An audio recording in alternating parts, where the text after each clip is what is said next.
Hello दोस्तों, मैं हूं वैभव और आप पहुंच चुके हैं अपने favourite channel bits for biology पे। तो आज हम बात करेंगे क्विक रिवीजन सीरीज की class 11 chapter 17 breathing and exchange of gases. Fully NCERT based हम चलते हैं क्योंकि हमें पता है जो नीट के पेपर हो, चाहे एम्स के हो या जिपमर के हो, सारे एनसीईआरटी से ही सेट किए जाते हैं। एनसीईआरटी की डिट्टो लाइन पूछी जाती है एग्जाम में। तो हमने 16 चैप्टर के बहुत ही अच्छे क्विक रिवीजन सीरीज और क्रैश कोर्स रिवीजन सीरीज देख ली है। अब हम आ चुके हैं चैप्टर 17 में, तो चलिए स्टार्ट करते हैं हमारे ये पार्ट। तो देख सकते हैं आप जो पहला पैराग्राफ है, इसमें मैंने दो चीजों का यूज किया है, दो हाइलाइटर का। एक तो येलो हाइलाइटर जैसा कि आप देख रहे हैं, जिससे वो चीजों को मैंने अंडरलाइन किया है जो एग्जामों में पूछी जा सकती हैं, और एक रेड हाइलाइटर से मैंने वो चीजों को अंडरलाइन किया है जो एग्जामों में पूछी गई है पिछले 10 सालों में, चाहे एम्स में हो या नीट हो, सब में जो पूछी गई है उसको मैंने रेड से हाईलाइट किया है। तो देखिए, पहली चीज तो ये पैराग्राफ जो है, इसमें ब्रीदिंग और रेस्पिरेशन के बीच डिफरेंस क्लियर नहीं बता रखा है, तो हमें जानना चाहिए क्योंकि हम ब्रीदिंग को ही कॉमनली रेस्पिरेशन बोल देते हैं।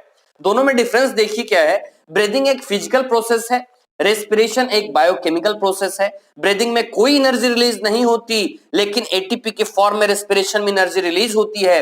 रेस्पिरेशन एक इंट्रासेलुलर प्रोसेस है, वहीं ब्रीदिंग एक एक्स्ट्रा सेलुलर प्रोसेस है। इसमें कोई एंजाइम इन्वॉल्व नहीं होते ब्रीदिंग में, लेकिन large number of enzymes are involved in respiration. तो आपको डिफरेंस पता चल गया होगा। तो ऑक्सीजन जो भी यूटिलाइजेशन चल रहा है ऑर्गेनिज्म के द्वारा, वो ग्लूकोज वगैरह, एमिनो एसिड्स वगैरह को तोड़ने में काम आ रहा है, फिर उससे CO2 रिलीज होगा। तो आपको पता है ये CO2 डेंजरस है, हमारे बॉडी के लिए खतरनाक है, तो इसको बॉडी से तो बाहर आना होगा। बिल्कुल हाँ। तो ये पैराग्राफ जो है काफी इंपॉर्टेंट नहीं होगा हमारे लिए। ये हमारा इंपॉर्टेंट पैराग्राफ है जो बहुत सारे ऑर्गेनिज्म के, डिफरेंट ऑर्गेनिज्म के जो रिस्पिरेटरी ऑर्गन्स दे रखे हैं। आज तक यहां से तो क्वेश्चन ऐसे बने नहीं है, और बनते भी तो एनिमल किंगडम से ही क्वेश्चन बनते हैं, क्योंकि एनिमल किंगडम का ही ये पार्ट है। तो चलिए देखते हैं कुछ जनरल बॉडी सरफेस से करने वाले रेस्पिरेशन, जैसे कि जो डायरेक्ट रेस्पिरेशन करते हैं, जैसे कि स्पंजेस हो गए जो पोरीफेरा में आते हैं, सिलेंटरेट्स हो गए, फ्लैटवर्म्स वगैरह हो गए, तो इनका डायरेक्ट एक्सचेंजिंग चलता है बॉडी सरफेस से ही। इसके बाद अर्थवर्म्स है, मॉइस्ट क्यूटिकल से, इंसेक्ट हैं, ट्रैकियल ट्यूब से करते हैं रेस्पिरेशन। देन कुछ ऐसे भी हैं जो गिल्स से करते हैं, जैसे एक्वेटिक आर्थ्रोपोड्स, मलस्क वगैरह, या जो फिशेस होती हैं वो ब्रैंकियल रेस्पिरेशन करती हैं, मींस गिल्स से रेस्पिरेशन चलता है। और लंग्स से करने वाले, जिनको पल्मोनरी रेस्पिरेशन बोलते हैं, उनमें हैं जैसे फिश तो आपको पता ही है गिल्स यूज करते हैं, वहीं एम्फीबियंस, रेप्टाइल्स, बर्ड्स और मैमल्स ये लंग्स के थ्रू रेस्पिरेशन करते हैं। वहीं फ्रॉग को अगर हम देखें तो फ्रॉग टोटल अगर वाटर में है तब तो वो स्किन से करेगा, अपने मॉइस्ट स्किन से, तो जिसको क्यूटेनियस रेस्पिरेशन बोलते हैं। अगर लैंड पे है वो तो लंग्स से करेगा, लंग से 56% करता है, स्किन से 36% और बक्कल कैविटी से भी करता है। तो मैं बोल सकता हूं चाहे वो जमीन में हो चाहे पानी में हो, वो हमेशा स्किन से रेस्पिरेशन करेगा। बिल्कुल हाँ। हाइबरनेशन हो, एस्टिवेशन हो, सब में स्किन से ही ट्रांसफर करता है, ये रेस्पिरेशन करता है। और ब्लड जो है उसमें वो गैसियस ट्रांसफर में हेल्प करता है। तो इतनी बातें थी हमारे रेस्पिरेटरी ऑर्गन से रिलेटेड। तो चलिए अपना रेस्पिरेटरी ऑर्गन देखते हैं ह्यूमन का। ये है हमारा ह्यूमन रेस्पिरेटरी सिस्टम। तो ह्यूमन रेस्पिरेटरी सिस्टम का अगर हम रूट देखेंगे तो पहले तो एक्सटर्नल नॉस्ट्रिल्स आते हैं, इसके बाद नेजल चैम्बर आते हैं, इसके बाद नेजोफेरिंक्स आता है, नेजोफेरिंक्स के बाद फेरिंक्स आपको देख ही रहे हैं, इसके बाद ग्लॉटिस आता है, ग्लॉटिस के बाद लैरिंक्स आता है, लैरिंक्स आप देख रहे हैं साउंड बॉक्स को बोला जा रहा है, इसके बाद ट्रैकिया आ रहा है, ट्रैकिया के बाद ब्रोंकियल ट्री आते हैं, देन रेस्पिरेटरी ट्री आते हैं। यहां तक का हमारे ये पार्ट इंपॉर्टेंट है। जैसा कि फेरिंक्स है, फेरिंक्स को common passage for food and air बोला जाता है, ये इंपॉर्टेंट पॉइंट है हमारा। ठीक है।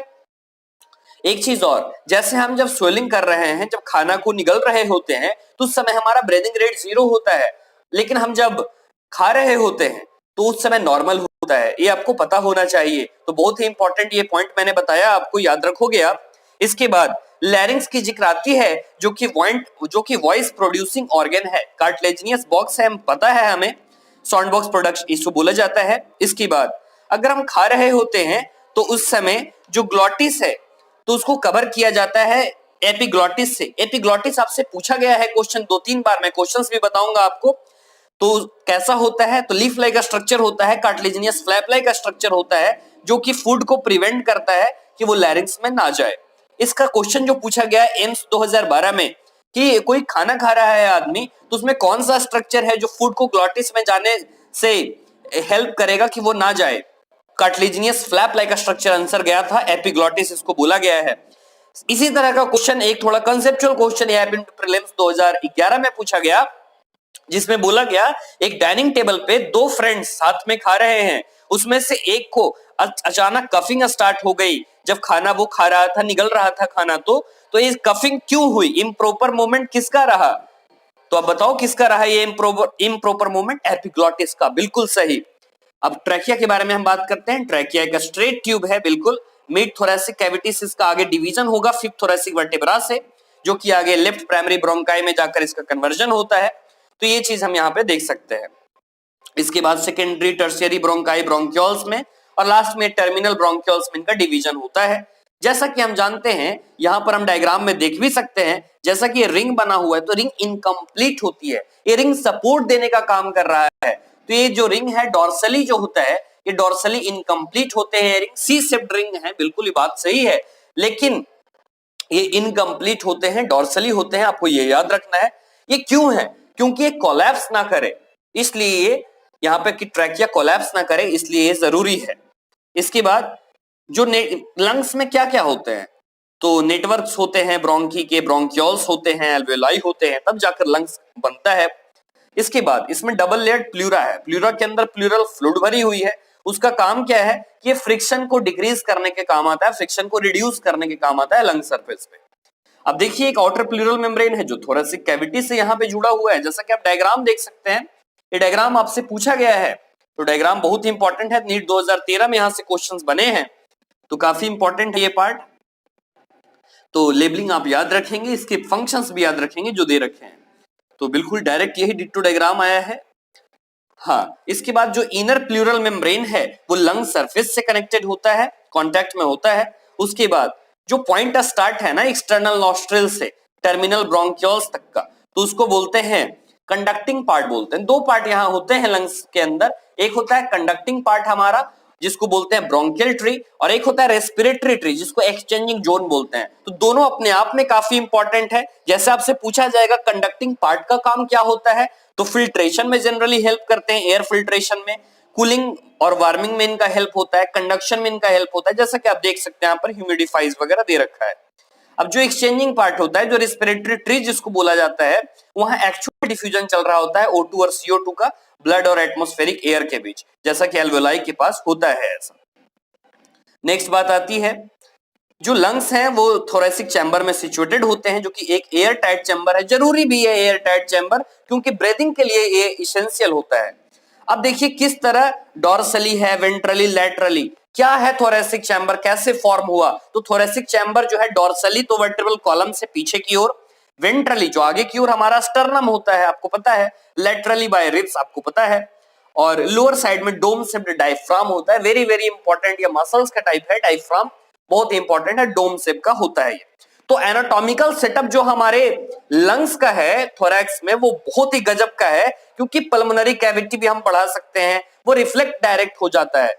तो ये बहुत ही इंपॉर्टेंट है, ऐसा जरूरी भी था ब्रीदिंग के लिए, क्योंकि हम अल्टर नहीं कर पाते अपने पल्मोनरी वॉल्यूम को। हम देखेंगे पल्मोनरी वॉल्यूम और पल्मोनरी कैपेसिटीज।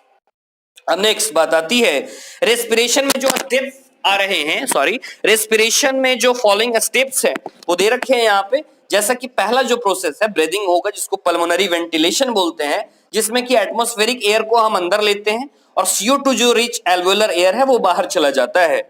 डिफ्यूजन जो गैस का है उसमें O2 और CO2 का एल्वेलर मेम्ब्रेन से होता है, आपको पता ही है। इसके बाद ट्रांसपोर्ट चल रहे हैं गैसेस के ब्लड से, डिफ्यूजन होना है ब्लड और टिश्यूज के बीच O2 और CO2 का। इसके बाद जो लास्ट है O2 का यूटिलाइजेशन होना है सेल से कैटाबॉलिक रिएक्शन में, और कैटाबॉलिक रिएक्शन होगा तो आपको पता है CO2 इसमें रिलीज होगा, सेलुलर रेस्पिरेशन में हम पढ़ चुके हैं बखूबी से। तो यहां तक ये हमारा पार्ट कंप्लीट हुआ। इसके बाद स्टार्ट करते हैं हम मैकेनिज्म ऑफ ब्रीथ। इसमें दो स्टेप्स आएंगे, एक तो इंस्पिरेशन होता है और एक एक्सपायरेशन होता है, इंस्पायरेशन और एक्सपायरेशन। तो दोनों का मतलब पहले आप समझें। जो इंस्पायरेशन होता है उसमें जो एटमॉस्फेरिक एयर है वो अंदर की ओर आ रहा है, और जो एक्सपायरेशन होता है उसमें जो एल्वेलर एयर है उसमें बाहर की ओर जाता है। तो आपको इतना तो पता ही होना चाहिए, जो इंस्पिरेशन होता है उसमें इंट्रापल्मोनरी प्रेशर कम होगा, एटमॉस्फेरिक प्रेशर ज्यादा होगा, क्योंकि एटमॉस्फेरिक प्रेशर को हम अंदर की ओर ले रहे हैं। इसका जस्ट अपोजिट कर सकते हैं आप एक्सपायरेशन में। तो चलिए कुछ डिफरेंसेस के थ्रू मैं आपको बताता हूं। पहले जैसे एक इंस्पिरेशन की बात करेंगे और इधर एक्सपायरेशन की बात करेंगे। इंस्पायरेशन एक एक्टिव प्रोसेस है, एक्सपायरेशन एक पैसिव प्रोसेस है। इंस्पायरेशन में 2 सेकंड टाइम लगता है और एक्सपायरेशन में 3 सेकंड टाइम लगता है। इंस्पायरेशन में डायफ्राम और ईआईसीएम जो होते हैं, मसल्स जो होते हैं, वो कॉन्ट्रैक्ट करेंगे और एक्सपायरेशन में वही रिलैक्स होते हैं। इंस्पिरेशन में आपको पता है थोरैसिक वॉल्यूम जो है वो इंक्रीज कर जाएगा और एक्सपायरेशन में वो डिक्रीज कर जाएगा। इंस्पिरेशन में जो लंग्स पे प्रेशर है वो डिक्रीज करेगा, एक्सपायरेशन में वो इंक्रीज करेगा। इंस्पिरेशन में लंग्स एक्सपैंड होंगे, एक्सपायरेशन में लंग्स कॉम्प्रेस होंगे। इंस्पिरेशन में जो पल्मोनरी वॉल्यूम है वो इंक्रीज होगा और एक्सपायरेशन में वही चीजें डिक्रीज होंगी। आईपीपी वैल्यू तो आपको मैं बता ही चुका हूं, इंट्रापल्मोनरी प्रेशर जो होता है। और इंस्पायरेशन में एयर जो है लंग्स की ओर मूव करेगा और एक्सपायरेशन में वो लंग्स से बाहर जाएगा। जितनी भी चीजें इंपॉर्टेंट थी वो मैंने आपको बता दिया है। तो चलिए अब आगे देखते हैं। इसमें ये आपको पता होना चाहिए, जो हमारे लंग्स के अंदर जो एटमॉस्फेरिक नेगेटिव प्रेशर होता है वो जरूरी है। जरूरी क्यों है? क्वेश्चन आपसे पूछा गया था, लंग्स क्यों नहीं कोलैप्स करते जब हम ब्रीदिंग कर रहे होते हैं, तो लंग्स क्यों नहीं कोलैप्स कर पाते? बिकॉज क्योंकि हमारे अंदर जो इंट्राप्लूरल प्रेशर होता है वो हमेशा नेगेटिव प्रेशर होता है। There is a negative intrapleural pressure pulling at the lung walls. तो ये इंपॉर्टेंट है, याद होना चाहिए आपको। ये सब मैंने बता चुके हैं, मसल्स आपको सब कुछ बता दिया है मैंने। तो आप एक बार इसको लगा देंगे, रीडिंग लगा लेंगे एक बार। जो हमारा प्राइमरी मसल होता है ना ब्रीदिंग के लिए, वो आपसे पूछा जाएगा तो कौन है, डायफ्राम या ईआईसीएम? तो डायफ्राम है हमारे अंदर, वो हमारा इंपॉर्टेंट पार्ट है, ये आप याद रखेंगे। जो हमारे लंग्स के अंदर जो प्रेशर होता है ना, उसको ही यहाँ पर इंट्राप्लूरल प्रेशर बोला जाता है या इंट्रापल्मोनरी प्रेशर बोला जाता है। तो इंपॉर्टेंट है हमारे लिए। जो नॉर्मल ब्रीदिंग हम कर रहे होते हैं ना, उसमें एब्डोमिनल ब्रीदिंग होता है, क्योंकि उसमें डायफ्राम लगभग 75% रोल प्ले कर रहा होता है। ठीक है, अब यहाँ पर तो मैंने बता ही दिया नेगेटिव होता है प्रेशर, क्योंकि अगर ये पॉजिटिव हो जाएगा तो हमारा लंग्स कोलैप्स कर जाएगा। अगर देखिए इसके आगे कुछ बातें बता रखी हैं इसमें, अब ये सब पार्ट पढ़ लेंगे। सब कुछ रिलैक्सेशन वगैरह मैंने आपको बता दिया है। ये जैसा कि आप डायग्राम देख सकते हैं, पूरी की पूरी बिल्कुल बता रखा है इसमें आपको इंस्पिरेशन और एक्सपिरेशन के बारे में। अब देखिए हमारे पास एबिलिटी है कि हम इंस्पिरेशन और एक्सपायरेशन जो है उसके स्ट्रेंथ को बढ़ा सके, क्योंकि हमारे पास एडिशनल मसल्स हैं इसके लिए। एडिशनल मसल्स कौन कौन से हैं? आईआईसीएम है, एब्डोमिनल मसल्स है। तो इसी को तो बोलते हैं ना फोर्सफुल ब्रीदिंग या थोरैसिक ब्रीदिंग, इसको ही तो बोलते हैं। फोर्सफुल एक्सपायरेशन एक एक्टिव प्रोसेस है, लेकिन आपसे सिर्फ एक्सपायरेशन पूछा जाएगा, that is passive process. Forceful है expiration, that is active process, और इसमें डायफ्राम और ईआईसीएम रिलैक्स होते हैं। लेकिन आईआईसीएम जो होता है और एब्डोमिनल मसल्स जो होते हैं वो कॉन्ट्रैक्ट इसमें करते हैं। इतनी चीजें मैंने आपको बता दी हैं। ठीक है, अब मैमल्स के पास नेगेटिव प्रेशर ब्रीदिंग है, इसलिए तो हम खा भी सकते हैं और ब्रीदिंग भी ले सकते हैं। अब बात आती है रेस्पिरेटरी वॉल्यूम्स के बारे में। ये हमारा इंपॉर्टेंट पॉइंट है। यहां से आप देख सकते हैं कितने रेड हाइलाइटर चले हैं इस पे, इतने बार क्वेश्चंस पूछे गए हैं। आज से 2006-7 से क्वेश्चन अब तक पूछी जा रही है, तो काफी इंपॉर्टेंट है। तभी तो जो पहला चीज है हमारा वो है टाइडल वॉल्यूम। तो टाइडल वॉल्यूम हमारे लिए इंपॉर्टेंट है। तो टाइडल वॉल्यूम में सिंपल सा जो नॉर्मल चल रहा है रेस्पिरेशन में, जो वॉल्यूम हम इंस्पायर और एक्सपायर कर रहे हैं, दैट इज टाइडल वॉल्यूम। यहां से डेफिनेशन तो कम ही पूछी गई है, वैल्यूज ज्यादा पूछी जाती हैं, तो वैल्यूज आपको याद होने चाहिए। तो पहला आप देख रहे हैं 500 ml। एक हेल्दी आदमी जो है इंस्पायर और एक्सपायर कर सकता है पर मिनट 6000 से 8000 ml कर सकता है एयर। इसके बाद आती है इंस्पिरेटरी रिजर्व वॉल्यूम, जिसको आईआरवी बोला जाता है। फोर्सफुल इंस्पिरेशन में कितना कोई additional volume of air inspire कर सकता है, दैट इज 2500 से लेकर 3000 ml तक का, मतलब 2.5 से 3 लीटर तक का। इसके बाद आती है एक्सपिरेटरी रिजर्व वॉल्यूम, ईआरवी जिसको बोलते हैं। ये फोर्सिबल एक्सपेरेशन में ये बातें की जा रही हैं, 1000 से 1100 ml तक होता है इसका वैल्यू। आगे बात करते हैं रेजिडुअल वॉल्यूम के बारे में। तो यहां से क्वेश्चंस आपसे पूछी जाती हैं रेजिडुअल वॉल्यूम के बारे में, मैं क्वेश्चंस भी आपसे लूंगा। तो चलिए रेजिडुअल वॉल्यूम क्या होता है? तो जो भी हमारे लंग्स में एयर बच जाता है फोर्सिबल एक्सपिरेशन के बाद, उसको बोलते हैं रेजिडुअल वॉल्यूम।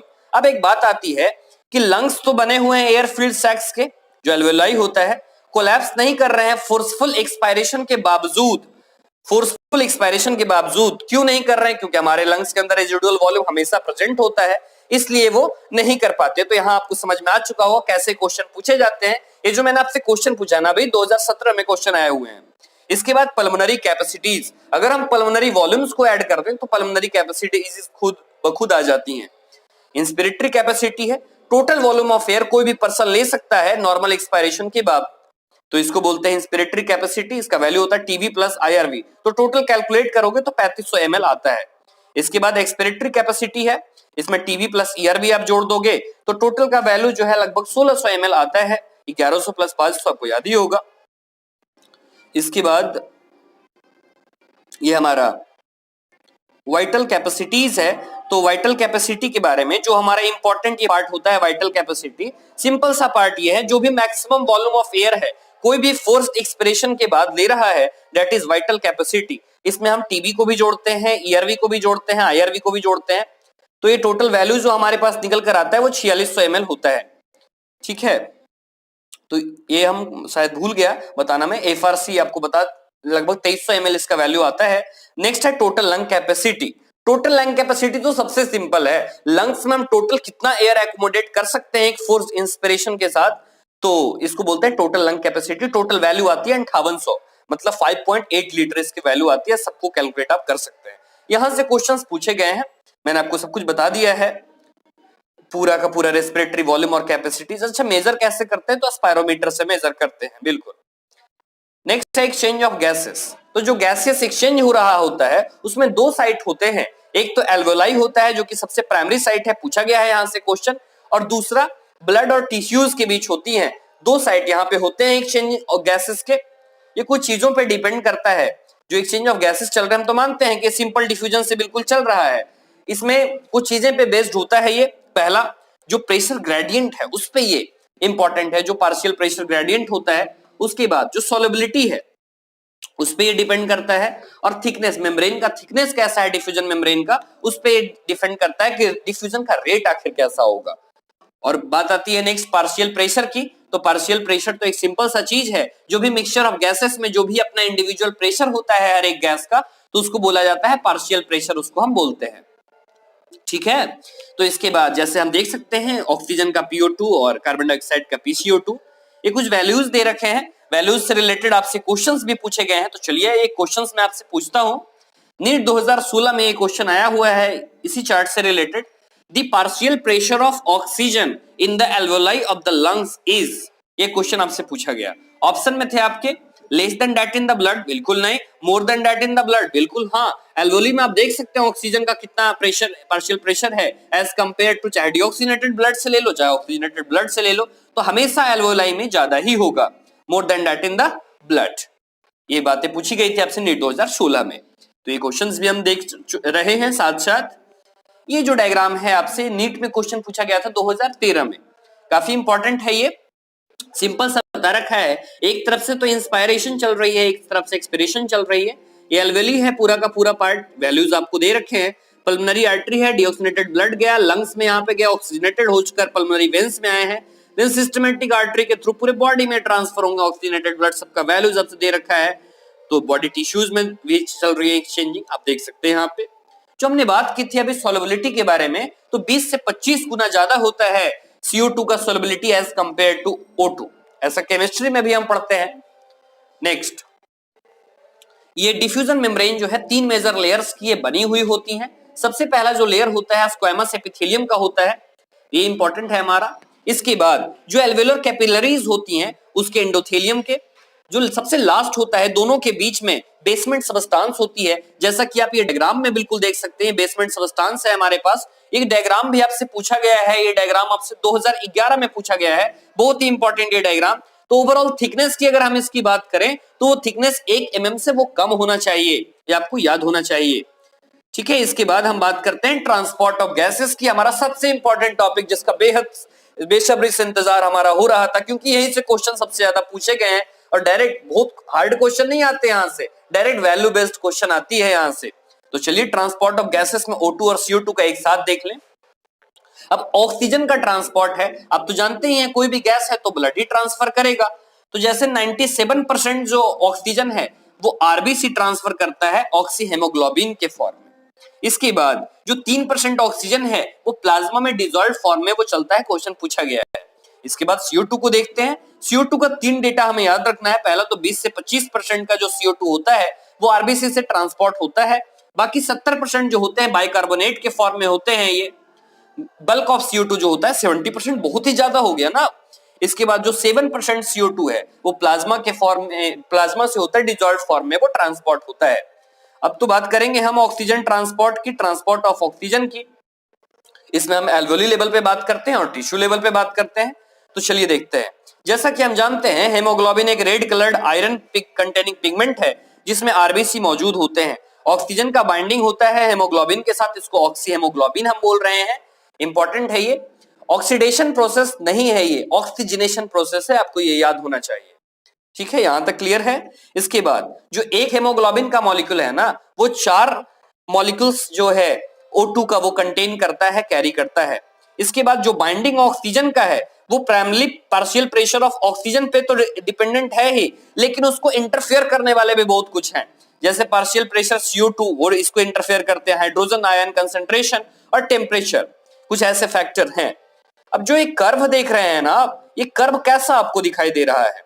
ये बिल्कुल सिग्मोइड कर्व है, ठीक, आपको ये पता होना चाहिए। तो कर्व कैसा देख सकते हैं आप? यहाँ पे सिग्मोइड कर्व तो बिल्कुल है मौजूद, ठीक। इसको ऑक्सीजन डिसोसिएशन कर्व भी इसको बोला जाता है। यहाँ पर हमारे लिए इंपॉर्टेंट क्या है, जो ऑक्सी हेमोग्लोबिन का ये कर्व बिल्कुल बन रहा है, तो चाहे तो ये लेफ्ट मुड़ सकता है, चाहे तो ये राइट मुड़ सकता है। तो हमें ये पहले मौजूद इसमें पता होना चाहिए क्या चीजें चल रही हैं यहाँ पे। तो सबसे पहले अगर हमें लेफ्ट शिफ्ट करना है तो लेफ्ट शिफ्ट करने में क्या है, टेम्परेचर की रिक्वायरमेंट बिल्कुल कम होनी है, पहली चीज। जो पार्शियल प्रेशर है कार्बन डाइऑक्साइड का वो भी कम होना चाहिए, हाइड्रोजन का कंसंट्रेशन कम होना चाहिए, पीएच जो है ज्यादा होना चाहिए, तब जाकर वो जाकर शिफ्ट करेगा लेफ्ट की ओर। इधर अगर राइट शिफ्ट करना है, सब कुछ अपोजिट कर दो, सिर्फ पीएच को डिक्रीज कर दो, टेम्परेचर बढ़ाओ, पीसीओ2 बढ़ाओ, हाइड्रोजन कंसंट्रेशन बढ़ाओ, पीएच घटा दो, तो शिफ्ट कर जाएगा राइट की तरफ। तो ये सब चीजें यहाँ पे लिखी हुई हैं।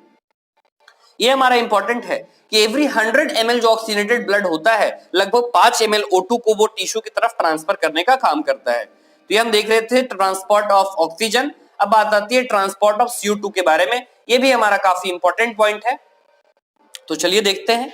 हमने तो ये डेटा देख ही लिया है, कार्बिमिनो हेमोग्लोबिन के फॉर्म में ट्रांसफर हो रहा है, टोटल 20 से 25% जो CO2 है, ठीक है। इसके बाद हम ये डेटा बिल्कुल देख ही चुके हैं कैसे क्या होता है ट्रांसफर, सब कुछ लेफ्ट और राइट जो मैंने बताया है ना आपको, क्रैश कोर्स रिवीजन सीरीज में भी ये मैंने बताया है आपको, ये बिल्कुल अच्छे से आप याद रखेंगे। जब CO2 है वाटर के साथ रिएक्ट कर रहा है in the presence of carbonic anhydrase, जो कि तब बना तो रहा है H2SO3। ये जो एंजाइम है ना, इसमें जिंक होगा कंटेन, ये सबसे फास्टेस्ट एंजाइम होता है। और जो H2CO3 का जो फॉर्मेशन हो रहा है कार्बोनिक एसिड का, ये जाकर आरबीसी में जाकर फॉर्मेशन हो रहा है। CO2 ट्रांसपोर्ट में जो ब्लड प्रोटीन होते हैं वो बफर के तौर पे काम करते हैं। जैसा कि हम जानते हैं 7.4 लगभग पीएच होता है ब्लड का, आर्टेरियल ब्लड जो होता है, तो उसका जो होता है प्रेशर। इसमें क्लोराइड शिफ्ट भी मैंने आपको बता दिया है, हमबर्गर प्रोसेस वगैरह सब कुछ बता दिया है इसमें मैंने। एक ये एज लाइन हमारा इंपॉर्टेंट है, जो every 100 ml of deoxygenated blood जो है वो लगभग 4 ml CO2 को डिलीवर करता है एल्वेओली के पास, ठीक है। इसके बाद हम आते हैं रेगुलेशन ऑफ रेस्पिरेशन। ये हमारा सबसे इंपॉर्टेंट पॉइंट होता है, कैसे रेगुलेशन चल रहा है रेस्पिरेशन में, कैसे ब्रीदिंग हम कर रहे हैं, तो वो हमारा इंपॉर्टेंट पॉइंट है। यहां से क्वेश्चंस पूछे जा चुके हैं, तो चलिए इसको अच्छे से देखते हैं हम। सबसे पहला चीज मैं आपको बताऊं, जो रेस्पिरेटरी रिदम सेंटर होता है वो कहां है, मेडुला में है, वहां पे केमोसेंसिटिव एरिया होते हैं। क्वेश्चन पूछा गया एम्स 2016 में, ठीक है। तो न्यूरल सिस्टम से ही रेगुलेट होता है पूरा का पूरा प्रोसेस। जब ब्रीदिंग हमारा वॉलेंट्री हो जाता है तो इंपल्स सेरेब्रम के पास भेजे जाते हैं। चलिए अब इंपॉर्टेंट बातों को देखते हैं। पहले तो बात करते हैं रेस्पिरेटरी रिदम सेंटर, मैंने आपको बता ही दिया है, जो रेगुलेशन के लिए रिस्पॉन्सिबल होता है, ये मेडुला में है ये। इसके बाद आती है न्यूमोटैक्सिक सेंटर। तो न्यूमोटैक्सिक सेंटर क्या है, रेट को मॉडरेटर इसको बोलते हैं, रेट को मॉडरेट करने के काम आता है। इसको स्विच ऑफ इंस्पिरेशन पॉइंट भी बोलते हैं, स्विच ऑफ इंस्पिरेशन या मॉडरेट रेस्पिरेटरी रिदम को करता है, रेगुलेट करता है। तो ये बातें थी इसके बारे में, यहां से क्वेश्चन पूछी गई हैं। हमारा जो केमोसेंसिटिव एरिया होता है ना, चाहे सेंट्रल हो चाहे पेरिफेरल हो, वो सेंसिटिव होता है CO2 और हाइड्रोजन आयन से। हमारा यही सबसे खास फीचर होता है कि ब्रेन जो है, ब्रेन में जो केमोसेंसिटिव एरिया प्रेजेंट है वो हाई CO2 और हाई H+ कंसेंट्रेशन को रिकॉग्नाइज करता है, लेकिन वो ऑक्सीजन को डायरेक्टली स्टिमुलेट नहीं कर सकता हमारे ब्रेन को। तो कह सकते हैं ना, ऑक्सीजन का रोल तो बिल्कुल इनसिग्निफिकेंट हो गया। ये लाइन हमारा इंपॉर्टेंट है। इसके बाद आते हैं एरोटिक और कैरोटिड आर्टरी के बीच में। तो ये अदर केमो रिसेप्टर्स होते हैं जो कि लो PO2 को, हाई CO2 को, हाई H+ आयंस वगैरह को ऑक्सीडेटेड ब्लड में ये जनरली रिकॉग्नाइज करते हैं और फिर इनका सिग्नल जो है डीआरजी के पास भेजा जाता है ग्लोसोफेरेंजियल नर्व और वैगस नर्व के थ्रू। इतना आपको नहीं पूछा जाएगा, सिर्फ आप ये दोनों याद रखना, कैरोटिड और एरोटिड आर्क। तो ये चीज मैंने आपको बता दिया है। अब देखिए कुछ डिसऑर्डर्स होते हैं हमारे रेस्पिरेटरी सिस्टम को, तो ये भी हमारा इंपॉर्टेंट पॉइंट है। आखिर क्या वो डिसऑर्डर्स हैं जिनके चलते ये प्रॉब्लम होती रहती है। तो सबसे पहली चीज हम जिक्र करते हैं अस्थमा के बारे में। तो अस्थमा वो चीज होता है जिसमें डिफिकल्टी होती है ब्रीदिंग में प्रॉब्लम हो जाता है, जिससे विजिंग साउंड प्रोड्यूस होता है, जिसमें इन्फ्लामेशन ब्रोंकी और ब्रोंक्यूल्स का हो जाता है, बेहद ही जिसको बोलते हैं दमा की बीमारी। नेक्स्ट आते हैं एम्फाइसेमा पे। तो एम्फाइसेमा जनरली सिगरेट स्मोकिंग से ही होता है। क्रोनिक डिसऑर्डर, अगर कोई लंबे टाइम से सिगरेट पी रहा है तो उसके जो एल्वेओली वॉल होते हैं वो डैमेज कर जाते हैं, रेस्पिरेटरी सरफेस डिक्रीज कर जाता है और इसके बाद जो रेजिडुअल एयर हैं वो धीरे धीरे लंग्स में होते रहते हैं, तो इसको क्रॉनिक डिसऑर्डर तो बोला ही जाता है। तो मेजर कॉज सिगरेट स्मोकिंग है। इसके बाद हम देखते हैं ऑक्यूपेशनल रेस्पिरेटरी डिसऑर्डर। आपको जानकर ताजुब हो गई, जो 3 डिसऑर्डर है ना, तीनों के तीनों एग्जाम में पूछे जा चुके हैं, बार बार पूछी जाती है, अस्थमा, एम्फाइसेमा और occupational lung disorder. Occupational lung disorder में आप फाइब्रोसिस याद रखेंगे, सिलिकोसिस याद रखेंगे और एस्बेस्टोसिस याद रखेंगे। नीट 2018 में क्वेश्चन पूछी गई है यहाँ से। ये कैसे होता है भाई? तो स्टोन ब्रेकिंग इंडस्ट्री में जो है, ग्राइंडिंग इंडस्ट्री में जो है, जहां पत्थर तोड़े जा रहे हैं वहां से जो धूल निकल कर आ रहा है, तो बॉडी उसको कोप अप नहीं कर पाता है। हमारा डिफेंस मैकेनिज्म लंबे समय तक अगर उसमें है तो हमारे लंग्स का इन्फ्लामेशन हो जाएगा, जिसको बोलते हैं प्रोलिफरेशन ऑफ फाइब्रस टिश्यू। इससे सीरियस डैमेज होते हैं, इसलिए मास्क वगैरह पहनने चाहिए। तो ये चीजें मैंने आपको बता दी हैं और ये हमारा समरी दे रखा है। समरी के बाद जो क्वेश्चन है उसको देखते हैं जरा। ये क्वेश्चन हमारा इंपॉर्टेंट है। इसमें आपको क्या बता रखा है? What will with the pressure, partial pressure of oxygen और partial pressure of CO2 atmospheric air में कंपेयर टू एल्वेलर एयर। तो आपको पता होगा जो PO2 होता है वो हायर होता है, PCO2 जो होता है वो लेसर होता है। इसके बाद एक और क्वेश्चन, हाइपोक्सिया, जो नहीं दे रखा है टेक्स्ट में। हाइपोक्सिया क्या होता है? जब लो ऑक्सीजन सप्लाई पहुंच रही है टिश्यू को तो उसको बोलते हैं हाइपोक्सिया। एक और टर्म इसी से रिलेटेड है, एनोक्सिया। जब ऑक्सीजन सप्लाई टिश्यू को बिल्कुल बंद हो जाए, एब्सेंस हो जाए, तो इसको बोलते हैं एनोक्सिया। तो ये सब चीजें हैं, बिल्कुल आपको मैंने सारी चीजें बता रखी हैं। यहाँ पे हमारा ये चैप्टर भी कंप्लीट होता है। आप एक बार एनसीईआरटी का पूरा रीडिंग लगाएंगे अच्छे से और इसी तरह बिट्स फॉर बायोलॉजी पे बने रहिए। बहुत ही अच्छा सपोर्ट मिल रहा है, बहुत ही अच्छा प्यार मिल रहा है मुझे बिट्स फॉर बायोलॉजी पे आपकी तरफ से। तो बहुत शुक्रिया लास्ट तक हमारे वीडियो को देखने के लिए। Thank you for watching this video. Have a nice day.